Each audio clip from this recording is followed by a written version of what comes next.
जो तस्वीर देख रहे हैं आप, 20 दिनों में कैदी से राष्ट्रपति बने हैं। ये शख्स कौन है, ये जिन्होंने जेल से करिश्मा दिखाया है और भारत के लिए क्यों बहुत ज़्यादा महत्वपूर्ण है। जानेंगे क्या चल रहा है अफ्रीका के एक देश में। तो वहीं दूसरी तरफ डॉक्टर एस जयशंकर का ये आर्टिकल देख सकते हैं, जिसमें उन्होंने कहा कि भारत को मिलेगा परमानेंट मेंबरशिप, लेकिन क्या करना होगा। जियोपॉलिटिक्स में बहुत कुछ चल रहा है, हमेशा की तरह जानने को मिलेगा बहुत कुछ। आइए जानते हैं इन खबरों को विस्तार से। सेनेगल में 24 मार्च को हुए राष्ट्रपति चुनाव में विपक्षी उम्मीदवार बेसिस्रो डियोमाए फेय ने जीत हासिल की और कमाल की बात यह है कि 20 दिन पहले तक वो जेल में थे, लेकिन सेनेगल की जनता ने उन्हें चुनाव में बहुमत दिया। उन्होंने मंगलवार को राष्ट्रपति पद की शपथ ली।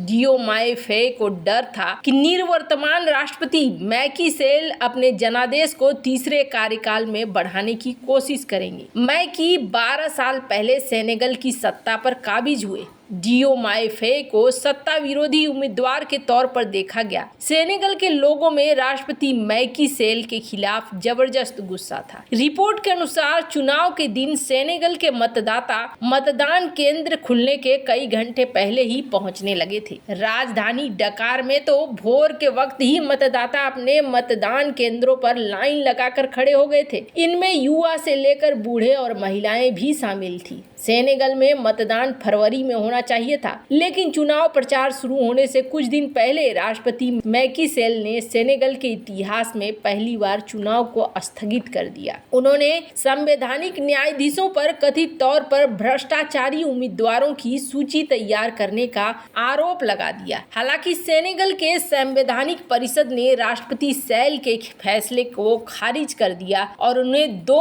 अप्रैल को अपने कार्यकाल की समाप्ति से पहले चुनाव आयोजित करने का आदेश दे दिया। इसलिए 24 मार्च को वोट देने के योग्य 70 लाख सेनेगल वासियों में से 66% लोग मतदान के लिए पहुंचे। सेनेगल में मतदान आमतौर पर हिंसा भरा होता है, ऐसे में लोग मतदान से बचते हैं, लेकिन सत्ता बदलने की उनकी चाहत मतदान केंद्रों तक खींच लाई। इसके बावजूद विपक्ष ने दावा किया कि राष्ट्रपति के आदेश पर मतपेटियों को बदला गया और चुनाव में धांधली की कोशिश की गई। सेल के 12 वर्षों के कार्यकाल के अंतिम कुछ साल उथल पुथल भरे रहे। 2020 में कोविड प्रतिबंधों ने सेनेगल की अर्थव्यवस्था और लोगों की आजीविका को बुरी तरीके से प्रभावित कर दिया। इसके अगले साल विपक्षी नेता ओस्मान सोनको की गिरफ्तारी के प्रयास से सरकार के प्रति लोगों का गुस्सा भड़क गया। आरोप है कि राष्ट्रपति सेल राजनीतिक विरोधियों पर नकेल कस रहे हैं और आम लोगों के संघर्षों की अनदेखी कर रहे हैं। इस कारण पूरे देश में दंगे भड़क उठे और व्यापार और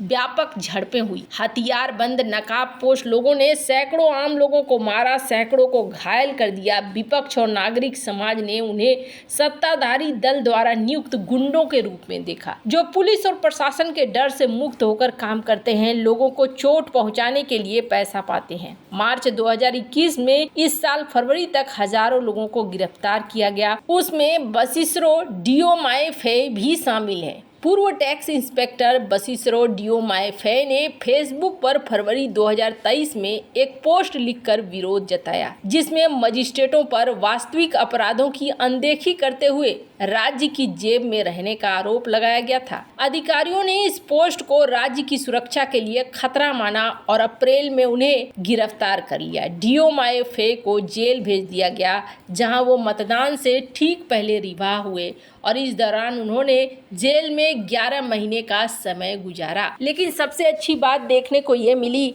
कि सत्ता हस्तांतरण के तरफ समय कोई उस तरह की हिंसा नहीं हुई।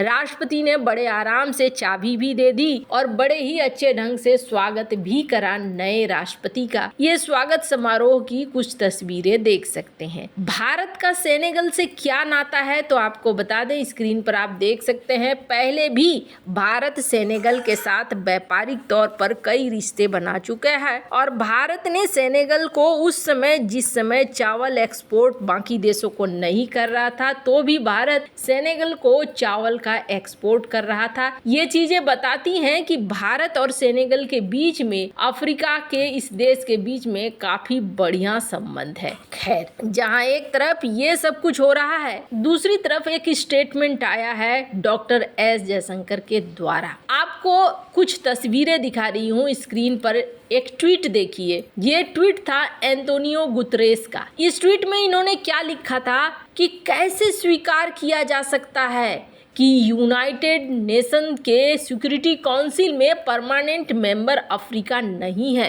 ये संगठन 80 साल पहले बनाया गया था और सितंबर में हम इसकी चर्चा करेंगे कि कैसे इसको रिफॉर्म किया जा सकता है और कैसे विश्वास को फिर से बनाया जा सकता है। एंटोनियो गुतरेस जो कि चीफ हैं यूएन के, इन्होंने जब ये बयान दिया तब यूएनजीए के प्रेसिडेंट ने भी इस बात को कहा। तब कई लोगों ने गुतरेस से प्रश्न करना शुरू कर दिया, जैसे कि माइकल इजनबर्ग। इन्होंने कहा, अच्छा भारत के बारे में क्या है, अफ्रीका के बारे में तो बात कर दिया, बेहतर ये होगा कि डिसमेंटल कर दो इस यूएन को और डिसमेंटल कर कर नए रियल लीडरशिप को लाओ। ठीक इसके बाद एलन मस्क का एक ट्वीट आया और एलन मस्क ने कहा कि भारत नहीं है परमानेंट मेंबरशिप में और ये एक बड़ी ही अजीब बात है, भारत को होना चाहिए यूएन के परमानेंट मेंबरशिप में। वैसे तो एक लंबी लिस्ट है, स्क्रीन पर देखिए।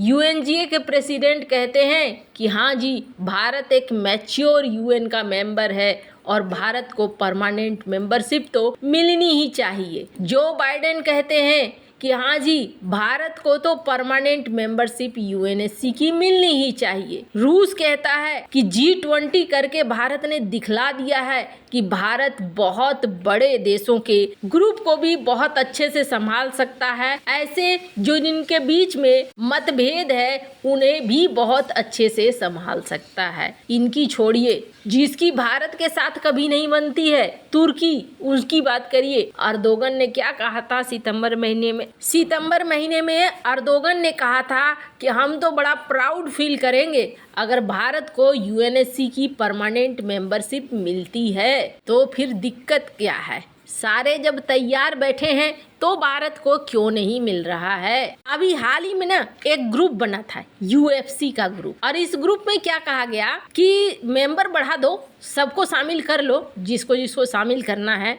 लेकिन परमानेंट मेंबर वही रहने दो। मतलब ताकत ये अपने हाथ में ही रखना चाहते हैं। डॉक्टर एस जयशंकर ने हाल ही में एक बयान दिया। उन्होंने कहा कि यूएन के गठन का लगभग 80 साल हो गया है और चीन, फ्रांस, रूस, यूके और अमेरिका ने आपस में ही फैसला कर लिया था कि हम अस्थायी सदस्य बनेंगे और भारत ने उस समय चाइना को आगे कर दिया, नेहरू जी ने आगे कर दिया। इन्होंने कहा कि हमें भी यूएनएससी की अस्थायी सदस्यता मिलेगी और जरूर मिलेगी, लेकिन इसके लिए हमें बहुत मेहनत करनी पड़ेगी। उन्होंने कहा कि जिस समय यूएनएससी का निर्माण हुआ सिर्फ 50 देश आजाद थे और आज 193 देश है। 5 देश कंट्रोल अपने हाथ में रखना चाहते हैं, ये किसी और को कंट्रोल नहीं देना चाहते हैं।